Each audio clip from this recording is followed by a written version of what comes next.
And welcome once again to Strange Planets, and we're going to Delaware. We're going to travel to Delaware on this episode and speak with a couple of paranormal investigators. They're with Phantom Detectives.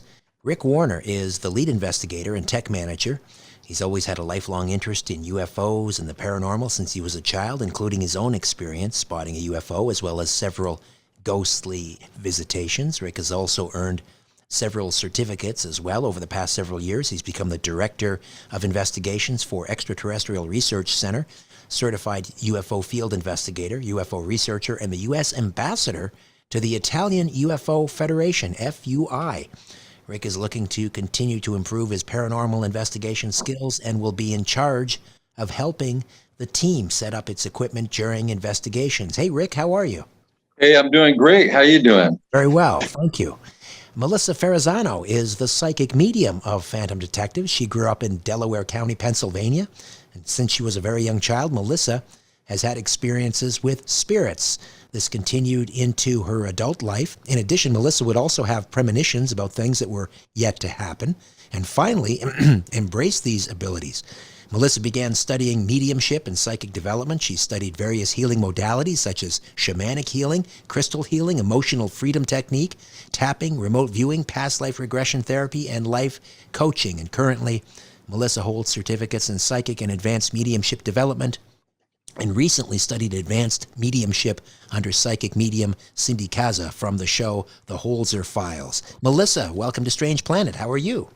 I'm doing excellent. Thank you so much for having me. Oh, our pleasure. My pleasure.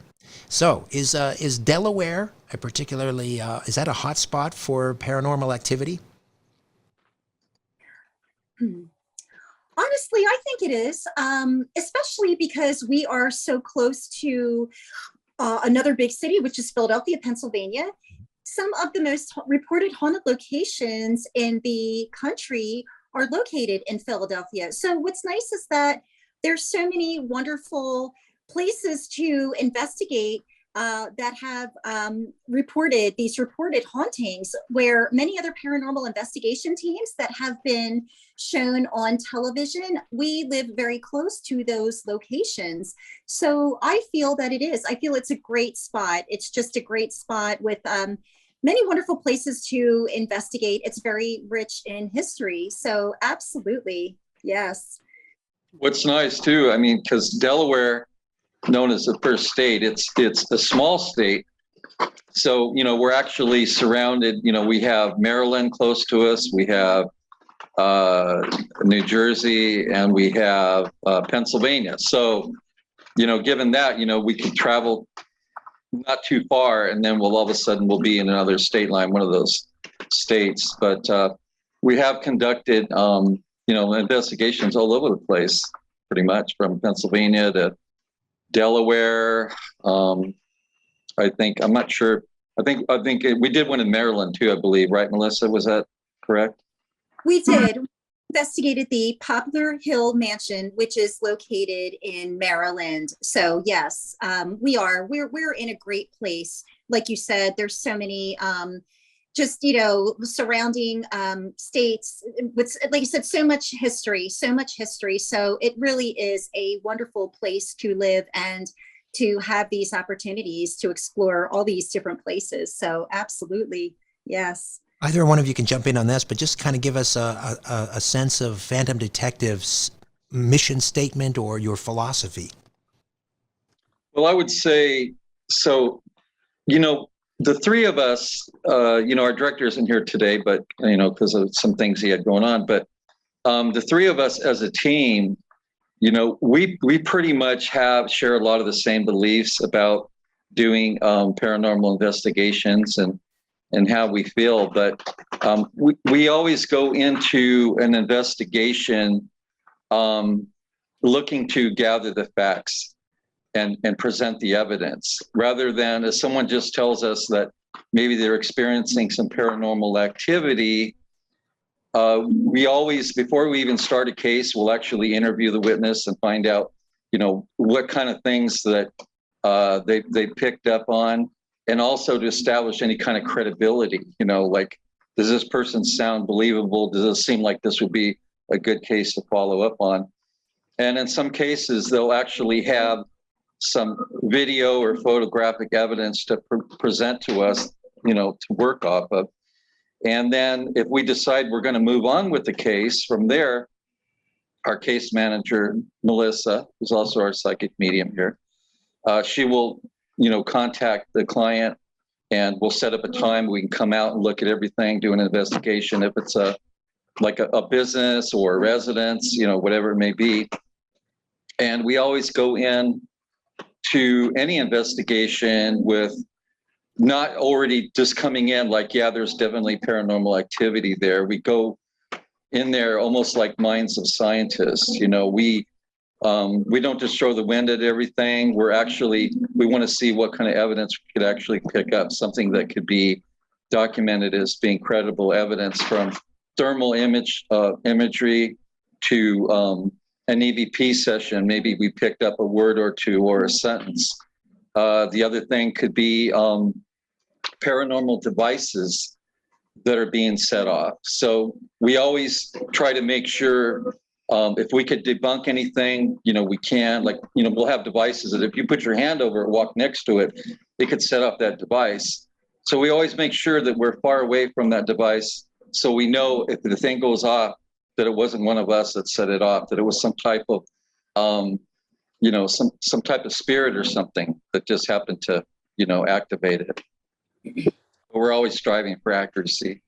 You mentioned the Poplar Hills mansion in Salisbury, Maryland, that investigation. Just give us the kind of an overview of what this Poplar Hill mansion, is, its history, I guess, and then what the reports in terms of paranormal activity are. From what I understand, it was the town doctor lived in that home. He and his family, and we found out that he actually performed surgeries in that home. So when I go into these investigations, I do not go in there with any information at all. My goal is to go in there blindly, knowing absolutely nothing about it. And what I do is I see what I can tune into and pick up on. And our equipment what we hope to do is have our equipment verify what I'm tuning into. Now, our other team member, Joshua Chairs, he's basically the team historian. He always knows the backstory to these locations. So I know it's been a little bit of time since we've located the mansion, but that's the one thing that I remember. The town doctor lived there. He performed surgeries, and unfortunately, one of their servants who was minding the family's children, her dress caught on fire in the nursery of the home.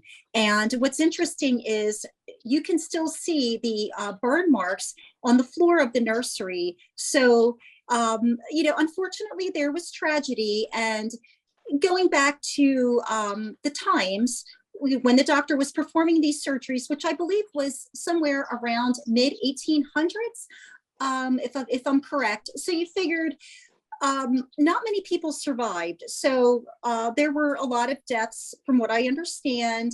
And as I said, going in there and seeing what I pick up on. And what's interesting is some of our equipment verified some things.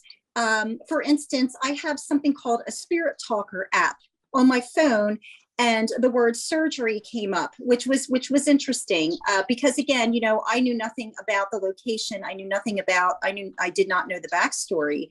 So, but that's what basically happened in that home. Like I said, the town doctor, his family resided there. And I believe the home was named after, I think, is there a popular tree? It was named after a special tree. And that's how the name of the home, that's how that, Right. where that from what I understand. So it was an interesting investigation. And what I love is learning the history of these locations. It's fascinating. It really and truly is. That's probably one of my favorite things about being a paranormal investigator, is really learning the backstory and how the puzzle pieces all come together, how we all work together, and we put that story together. And like I said, finding out the actual history later on. So I feel that that's what makes paranormal investigating so interesting, and why I, absolutely love what we as a team bring to the table, and the evidence that we can provide for, the curators, those who run it. So it's yes, it's fascinating. It really and truly is. Rick, did you want to add anything in terms of the Poplar Hill Mansion investigation? What did you see? What did you witness? Well, I tell you what, there's quite a bit, a few things that, that we picked up there.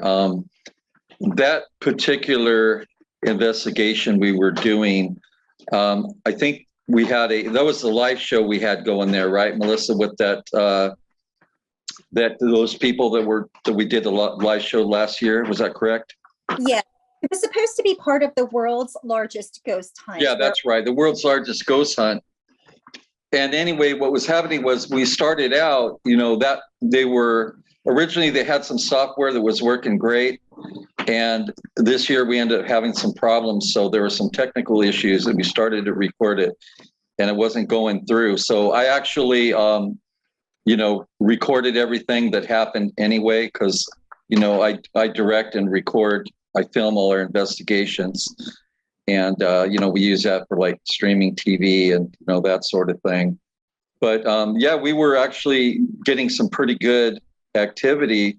One of the devices we use that always has proven very effective is the electric dowsing rods, which I'm kind of like the to-go person, and it'll pretty much work with most people. But since I've been using them a lot, I'm kind of like really in tune with these devices.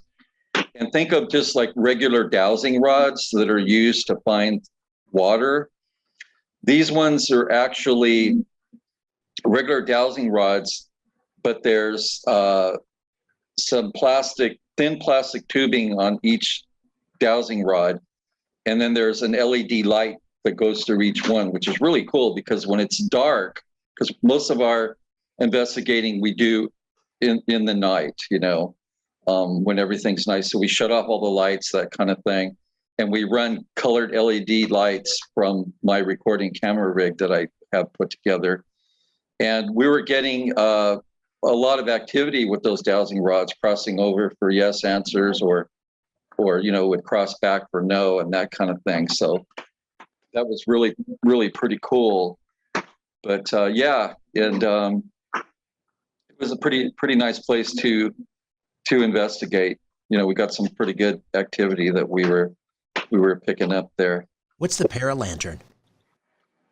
The Paralantern is it's like a REM pod device, and it's kind of like, I'd say probably like 8 inches in height, something like that. And it's like it looks like just a round little light, but it has it'll light up in colors. So if there's paranormal activity, there's a spirit that's setting it off, it'll actually go lower or higher. It's like just a scale of colored lights floating up that'll just, you'll see different colors rise up. And the more activity you're getting, the higher it rises up. So that's kind of how that works. But yeah. And any ultimate conclusions from the Poplar Hills Mansion investigation? Did you feel like you were able to communicate with, I don't know, the spirit of the woman that died in that tragic fire, or any of the patients, or perhaps the doctor himself? The spirit who I connected with the most was the victim of the fire. And what I can do is something called psychometry, where I can touch objects, or in this case, what I did was I put my hands on the floor on the burn mark, and just to see what kind of story that I could pick up. Now, again, I did not have any prior knowledge of this, but when I had my hand on that burn mark, and I did not even know it was a burn mark, I just saw what looked like a mark on the floor, looked like it could have been from, it looked like a burn, but again, I did not know the backstory. Putting my hand on that mark, I was picking up on, I kept hearing the word dress, And I just sensed this horrific tragedy. So it's the feelings I got, it's some of the images I got, but certain words, especially, which again helped to put the story together. So obviously, what happened to this servant is and again, she was the nanny. She was the nanny for the family's children. Unfortunately, her dress caught on fire. There was a fireplace in that room. Obviously, you know, there still is, but certain words, it's always certain words, certain phrases. There's always a key word, always a key something that gives me that aha moment. So that is probably who I connected with the strongest. And I think a lot of times it has to do with who has the strongest emotions. And obviously this victim, this poor victim, did because of what happened, the tragedy. So I feel that I picked up on her the strongest. And I also sensed, I felt this child crying. That was also very significant too. And I felt like I connected that child to the tragedy. Obviously the child was scared, maybe calling out mama. But that is a lot of what I picked up in that particular room. Again, the energy was so strong and the victim really wanted to tell her story. So for me, that was the most significant spirit that I connected with that evening. One of the devices that we use too that I want to talk about is, so we do what's called, there's kind of a generic term of what's called a spirit box session. And what that is, it's when there's a couple ways to do it. One, it's kind of like think of like an AM, FM radio. And the difference is, like, you know, when you turn the radio on, you have to turn the dial, or if it's digital, it'll just kind of run through the different channels until you stop it. What this thing does, think of a digital AM, FM radio, but it'll actually run at different speeds. So you can select what speed, like you want it to run slower and faster. And one way to do it is just to walk around the room and just start asking questions to spirits, like, you know, how many spirits are in this room, or is there any spirits here present in this home today, you know, that sort of thing. And what it does is you're trying to get the spirit to connect into the device and be able, you know, say some kind of word, like, you know, a word or a sentence or something like that. And that's one way of doing it, where you're just walking around, you know, just one person asking questions. The other way we do it, which is a more advanced way, and we have a method that we've developed that's better than what anyone else has out there. There's one method called the Estes method, and it's almost like that, but we have a more advanced method called the Chairs-Warner method, named after Joshua Chairs and myself. And what that is that we use our psychic medium, Melissa, here, and we have her, you know, get herself comfortable sitting in a chair. And then what we do is we connect some headphones to her, and a blindfold. So she can't see us, see our lips, you know, try to figure out what we're saying. And we have the headphones connected into the spirit box with FM or AM music playing that's turned up loud enough that while it's connected to the speakers, all she can hear is music, or someone talking on the radio or something like that. And she cannot hear any questions that we're asking, and she can't see what we're doing. And then what we do is we take turns asking questions, but we're really asking not questions to Melissa, we're asking questions to any spirits that could be in the room, and to see what kind of answers we're getting. And the amazing thing, because we're using a psychic medium like Melissa, she's able to tune in with using her psychic medium ability and also some crystals. And many cases, she'll actually answer the very question that we just asked. Like, you know, like, why are you here? Or what are you doing here? You know, that kind of thing. And she would just answer the question. Sometimes it might be not right away. It could be, you know, maybe 30 seconds or a minute before there's any kind of a response. And other times, you know, there might not be responses, but it's actually worked very well for us doing this method. And then we also have other electronic devices as a digital recorder that's going on at the same time. And we also have an EMF meter, which measures electromagnetic fields. And we're looking for high EMF readings. So we have a whole bunch of devices into this method. And, I will say that, using Melissa in this has proven to be very effective for us as far as communicating with the spirit world. We've gotten some great activity.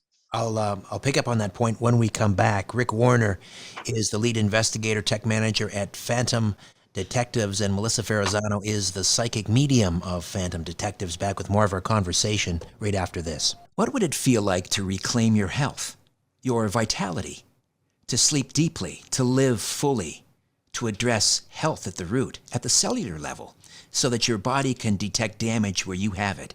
Imagine living younger, longer, having the energy to do what you want to do when you want to do it. Discomfort fading away.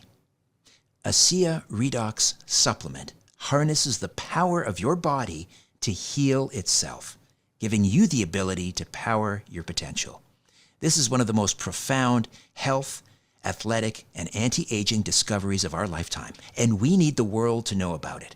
If you want to learn more about ASEA, visit strangeplanet.teamasea.com, strangeplanet.teamasea.com, and be sure to text or call my colleague and friend Lynn at 443-254-6024, 443-254-6024 to order or for additional information. ASEA Redox Supplement. It's truly wellness redefined. Rick, that the system you were talking about, was it the Warner chairs? The chairs, I might have said Warner chairs. It's the chair. Well, we kind of moved it around. So it's the chairs Warner method. It's Warner method. Yeah.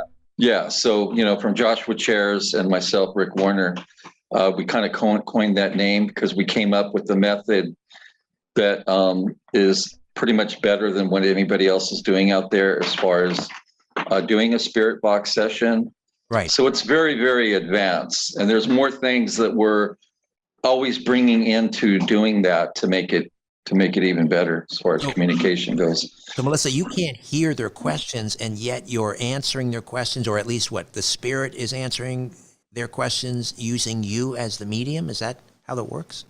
Yes, that's correct. I cannot hear them because, again, our goal with just everything with our investigation, no matter what we're doing, our goal is to keep it authentic. So that's the thing. I am not to hear anything. I'm not to see their lips moving. It's like total deprivation. So yes, I don't hear their questions at all. Once in a while, I will get a response through the spirit box. That's the only thing that I can hear. And also, if the spirits really have something that they are trying to communicate through me personally, that's when I will say what I'm feeling. So for this to be accurate and authentic, chances are I am not going to answer every question, because if I did, then that in itself could be questionable. Can I hear them? And especially if I'm answering every question perfectly, your answers might be a little off than what they are asking. And again, maybe it's how the spirit is interpreting that question and how they choose to answer. So, but when I do give them a response, it's pretty fascinating. And a lot of times my response does somehow match their question. So it's a long process, and it may take some time to actually give an answer. But when I do, it comes through very strongly, especially when I'm receiving that answer through spirit and it is not coming through the box, if it's only strictly coming from me. And what I do is I hold crystals in my hand to help amplify, to help that energy, to make it stronger so that I can receive answers, just clearer. And it's just much more powerful because crystals have a certain frequency. So anything that can help that, to help me get those answers, whatever we can do is what we strive to do. And we're always looking to improve, whether it's that system or whatever we may be doing. We're always getting some kind of new idea to help us improve.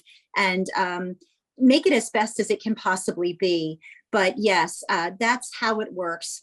Me not hearing anything, it's whatever I'm receiving psychically, and again, through that spirit box. The other thing too, I just wanted to say is that, so when we're asking questions, right? Okay. Even though Melissa cannot hear the questions we're asking. So just keep in mind that if she's not giving an answer, sometimes that's because the spirit's doesn't choose to want to answer the question, and it's not communicating with her. That's one thing. Now, the other thing is that we also ask her to pick up, let us know, what are you feeling in your surroundings?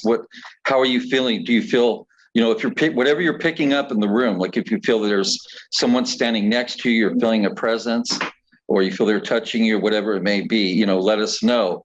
So it's kind of like grabbing, all feelings that's coming through, not just answers that she's trying to provide based on what she hears, but also what she's picking up around her surroundings at the same time. Right. When the voices are coming through you, do you feel, Melissa, like any type of spiritual attachment? Like there is something that has attached itself to you, someone that has attached themselves to you, or are you just? I mean, how does this work for you when you're communicating what the spirit is telling you? So what I explain to people is that how I receive information, we have internal senses as well as our external senses. So we all have heard the term clairvoyance, and sometimes people think that is just a catch-all to describe somebody with psychic abilities. But clairvoyance is just one of your clairs, one of your clair senses, and that is your ability to internally see. So when I hear phrases, certain words, I'm using something called clairaudience, and clairaudience is your ability to internally hear. So I'm using these internal senses. Again, something called clairsentience. That's your ability to feel. So it's all of your senses coming together to receive that information. And sometimes what spirits will do is they will connect with me so strongly that sometimes I will actually feel a physical sensation.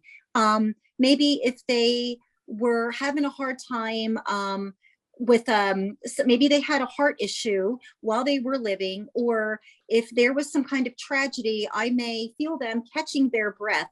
There have been times I've been becoming short of breath during this session where we've had to stop it because I will start feeling the spirits, physical sensations, and sometimes it is too much. So what's nice is that Joshua and Rick, they really pay attention to these things. And if they see that it seems like I'm getting overwhelmed, the spirit is attaching itself to me very strongly, and then they will say, okay, we're going to stop this right now. So that's what happens in that particular circumstance. So yes, it's using those internal senses and just giving everything that I'm feeling. And it's always interesting later on when I find out that somehow I answered their question. It's pretty mind-blowing because, again, I can't hear what's being asked. So in the end, again, it's fascinating to know that I actually gave some kind of accurate answer during that session. Another thing too. Oh, go ahead, Richard. No, you go. Okay, so the other thing I want to say is that, so as far as physical effects, I mean, things that we're picking up, you could just walk into a house or walk into a restaurant or business, wherever you're investigating, and all of a sudden you could walk in and you could feel like something's already draining you. Like you hear of sometimes devices getting drained, like brand new batteries that you just put in the night before, that you took out of the package and put them in. All of a sudden these things are like dying down like very quickly when they shouldn't be. So, you run into things like that. But then you also, or malfunctions with your equipment, something that normally works fine, all of a sudden it's not working. But when you leave the room and you're outside, all of a sudden the thing's working again. So that's the kind of thing that we experience. And also doing paranormal investigating, we really don't know sometimes what we're getting ourselves into. Sometimes we could go into a venue and there could be, one spirit there. There could be several spirits there, 5, 6, 7, 8, what have you. And some of them, just like people when they're alive, that they're very polite and friendly, and they want you to be there, or you be around them. They're very welcoming. And then there's some that just don't want you to be there. They're angry. Maybe when they were alive, they were very bitter. They didn't like people to begin with.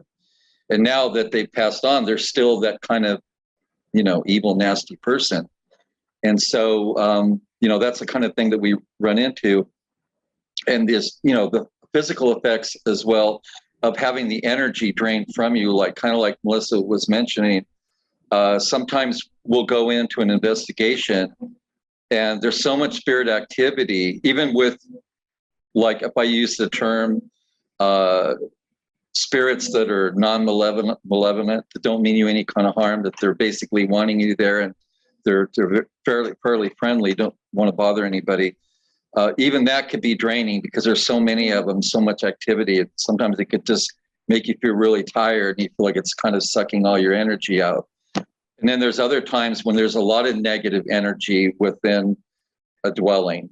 And, sometimes you could feel almost kind of a sick feeling, or like Miss Melissa mentioned, you could feel like sometimes maybe it's a little bit hard to breathe, or you feel your body's feeling hot, you're feeling headaches or pressure on your chest.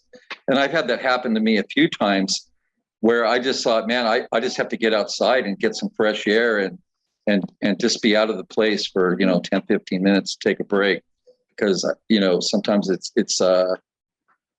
just too much to handle, How do you, I don't know, is this a myth that if you're not careful, some of these entities can hitch a ride and come back home with you? Does that happen? And if so, how do you protect? It has happened. How do you protect yourself? How do you prevent that? Well, I feel that it certainly can happen. And maybe in certain locations where the energy is not positive. I do feel that in a lot of places, the spirits are happy just staying in their own home. It's been their home for many, many years, maybe over 100 years. And, I feel that many just choose to stay in their location. However, again, something more strong may decide that, yes, we would like to come home with you. So there are certain ways to protect yourself. And I know we always hear what's used very commonly is sage. And I do feel that sage is powerful. It is helpful. And a lot of it too is about your intention, sage yourself before an investigation and believe and know that you are cleansed and protected going in there. Nothing's going to harm you. And then also doing that afterwards, saging, letting the sage smoke, surrounding yourself with that.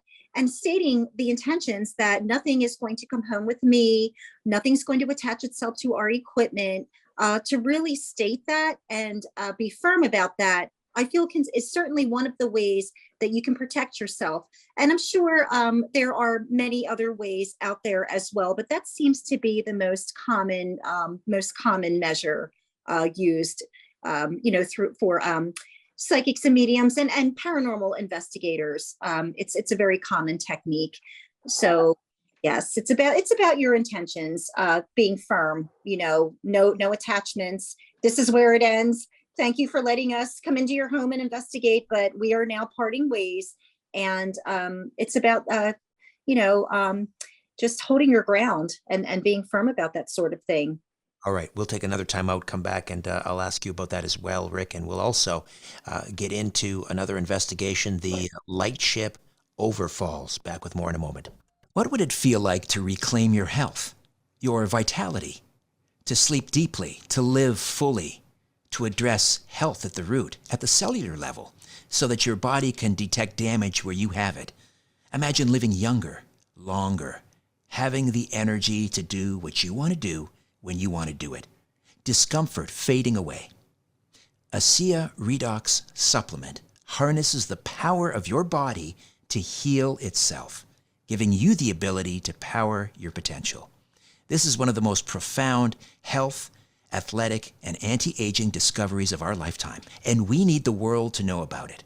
If you want to learn more about ASEA, visit strangeplanet.teamasea.com. strangeplanet.teamasea.com. lightship.com. And be sure to text or call my colleague and friend Lynn at 443-254-6024, 443-254-6024 to order or for additional information. ASEA Redox Supplement. It's truly wellness redefined. Welcome back to Richard Syrett's Strange Planet. And we are back with Rick Warner, lead investigator, and Melissa Ferrazzano, psychic medium of Phantom Detectives. PhantomDetectives.org is the website, PhantomDetectives.org. Rick, I was asking Melissa about entities that attach themselves to you and you take them home. Has that happened to you? You know, it's funny you asked that because so one of the places we conducted an investigation at was called Bub's Brewery in Pennsylvania. And we went into this place called the Catacombs. It's really pretty cool. Think of like, it almost looks like you're going into an underground tunnel once you go downstairs. And it's kind of like this big half round, these walls made out of these ancient looking stones. And there's like little shelves built into the wall that they put there, and they put candles and stuff like that. So it almost has kind of a creepy, eerie kind of look. And when we went there, we did a dowsing rod session, and we also, had our digital recorders out, and we were doing an EVP session and that kind of thing, and a spirit box session. And I remember my brand new digital recorder, had fresh batteries and everything. It was working fine.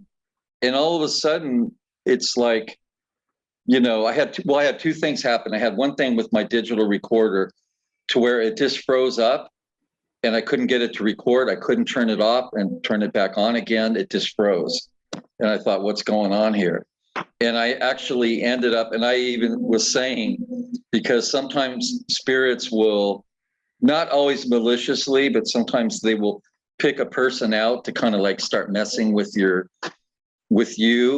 directly or your equipment. And that was happening with me that night. And it seemed like all my pieces of equipment they were messing with, weird things were happening. And I ended up actually having to pull the batteries out, put them back into the unit just to be able to get it off and get it working again. And then I had my AM FM radio sweep, the spirit box that I was telling you about earlier. And all of a sudden that thing wasn't working either. It's like I couldn't hear the radio waves. I mean, speaker was up all the way. I mean, the volume. And normally, with the headphones on, you can listen to it, you could hear something. And you couldn't hear any sound all of a sudden. I thought, okay, what's going on here? And then I even was saying out loud, okay, whoever is messing with my equipment, I don't think this is funny. And one piece of equipment that wasn't working at all, it wasn't until I completely left the room and I went upstairs, and then all of a sudden out of the blue, it started working again. So I knew something, spirits can affect your devices, and they can attach themselves to devices like you hear about, attaching themselves to dolls, or it could be objects in antique stores and things like that. And that's why a lot of times when people are buying things like antiques and things that are really old, that have a lot of history, you really don't know if something has attached itself to that thing that you brought home that you thought was like really cute, if it's like a table lamp or a piece of furniture. And anyway, so I remember when I had the same piece of equipment, and I remember bringing it home, and I was still having a problem with it. And so I felt like there was something that attached itself to that, and it was still onto the equipment. And the strangest thing, because, I'm in my sunroom, and then I said, okay, whoever's attached himself to my equipment, I was just picking this up, feeling something. I said, get off my equipment, just leave it alone.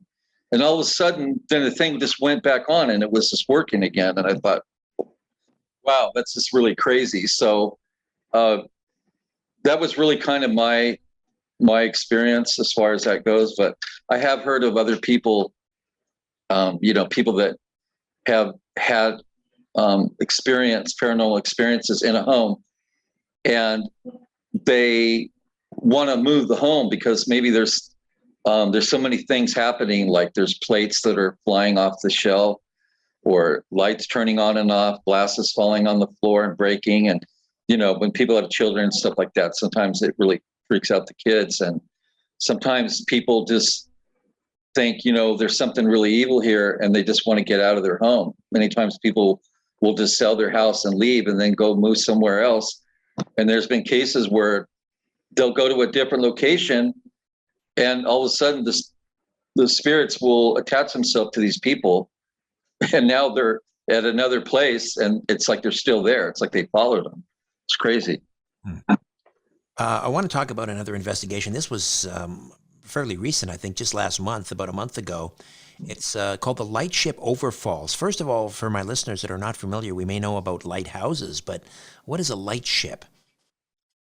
So a lightship is, think of a lighthouse that is on land, and then you have, the lighthouse shining the light across the water and things like that, used to help people, I guess, find their way and that kind of thing. So, so instead of being on land, think of a lighthouse on top of a ship, but the light is actually on top of the mast of the ship, like right in the middle. And then that light can, rotate and move around. And it was the one that we were on was the one remaining lighthouse ship that was left, is what I was told. And that was used, would help the Coast Guards and that kind of thing, find their way and stuff like that. So.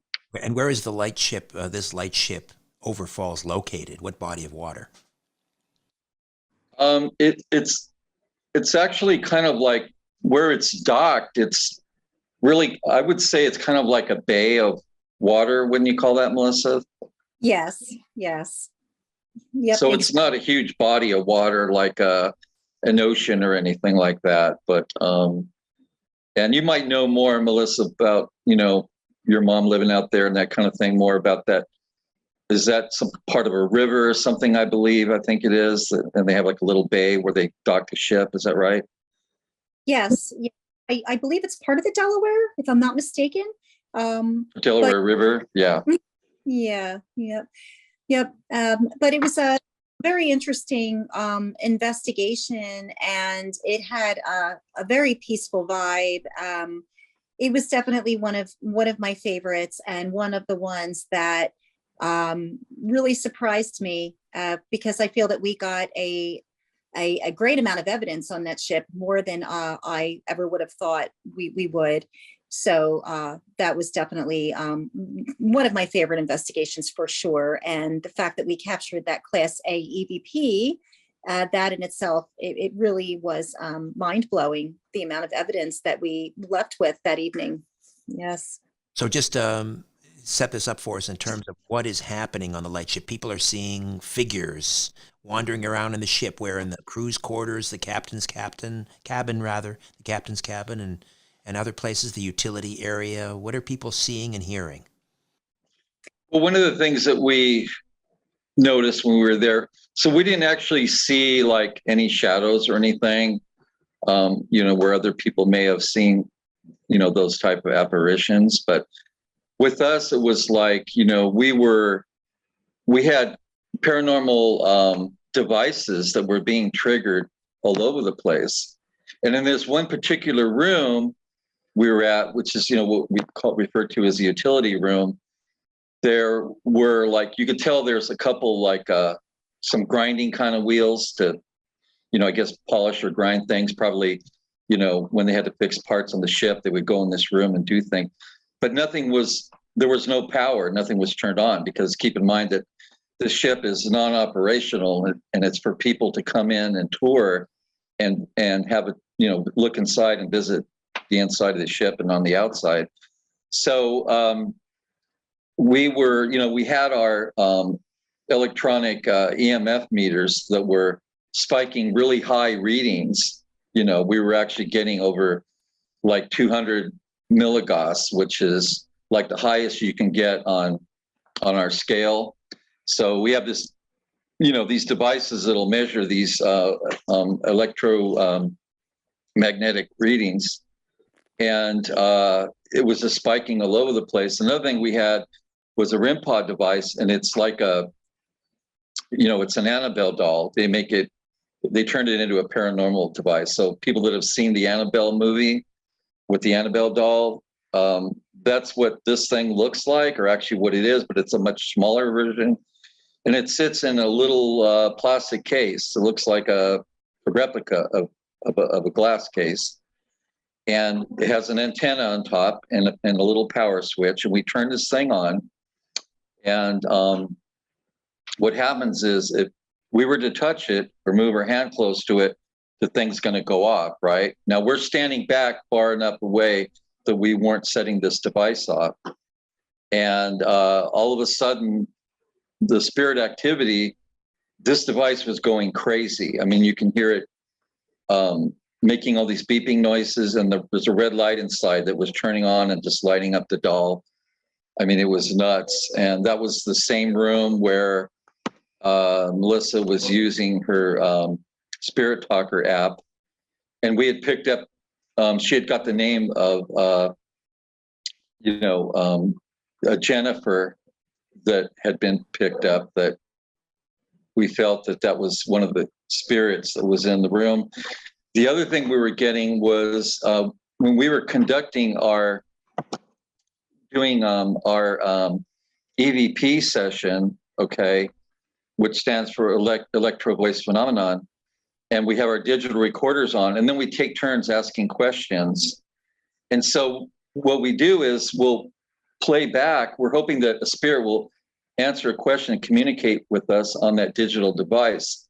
But what we make sure is that we'll always announce, we'll say talking, and then someone will ask a question. And then when we're done, we'll say like end or stop or something like that. So that way, when we go to do playback and we have our headphones on, if we hear like a voice or a sentence, a couple words, then we know that, we know how to tell that it wasn't us. And we had one instance, we were in one room and we picked up where it was, the girl had said on there, it was, hello, help me, I believe. Isn't that what you said, Melissa? I think it was. Yeah. Hello, help me. That's right. It was real clear too. Could I play that from your website? Would you? Yes, please do. Yes. All right, let's have a listen. This is again on the Lightship over Falls, and this was captured in the crew quarters. Joshua Chairs, Rick Warner, and Melissa Ferrazano capture this EVP that says, "Hello, help me." Let's have a listen.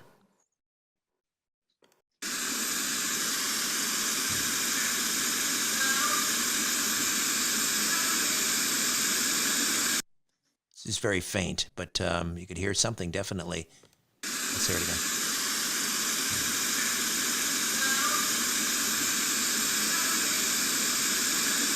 I definitely heard the help me, yes. Yeah, and the hello. And, you'd hear it more, but somehow like on your end, you can hear a little more feedback. Yes. Where when we play it, it's for some reason, it's a little more clear. So the help me, the hello is, the help me part is, you can hear both, but, you hear the hello a little bit louder, and then the help me part is a little bit on the lower side because you can hear that little fuzzy background noise that's there. But yeah, you can definitely hear it for sure. All right. Well, so what's next for Phantom Detective Investigations? Where are you going next? Well, what we found is that lately a lot of homeowners have reached out to us reporting paranormal activity. So we are going to begin 2023 January. Interestingly, on Friday the 13th, we will be doing a residential case in our area. And also, there's many things in the works. We're talking about filming a documentary And I know Rick can even explain a little bit more about what that is going to entail. We're doing something in Lower Delaware called collections training as well, collections training. And what that is going to do is that's going to give us access to many other historic locations in Lower Delaware. Like there's something called the Cannibal House and many other things. Doing this training will allow us to have access to those locations. So it's going to be interesting. I feel it's going to be a combination of many residential cases, as I said, this documentary, historic locations. So I feel 2023 is going to be a very interesting year for us, for sure. Yes. Rick, did you want to mention anything more about the documentary? Yeah. So right now we're just going through pre-production and, talking about, the format and everything and how we're going to prepare to get ready for production. It's all going to be done through Black Raven Films, which is, we're all like co-producers. And we're all kind of working and doing different things, making this documentary. And it's going to be about investigating the paranormal and, people's different thoughts that are going to be interviewed in this documentary, like, what their belief system is about it. And, other people that have experienced the paranormal and been involved in investigations that could talk about, what their feelings are and that kind of thing. So we're going to give people an inside look as to what goes on during a paranormal investigation. And we also have video footage from some of our actual cases with very credible evidence that when people are watching this documentary, they'll be able to see actual paranormal activity taking place right before their eyes. All right. For more information, again, the website phantomdetectives.org, phantomdetectives.org. Rick Warner, Melissa Ferrazano, thank you so much. Great meeting you. Great meeting you. Thanks for having us on board. Yes, great meeting you. And thank you so much. It really was a wonderful show. And yes, we enjoyed it. A new Richard Syrett's Strange Planet drops every Monday, Wednesday, and Friday. Subscribe at strangeplanetpodcast.com.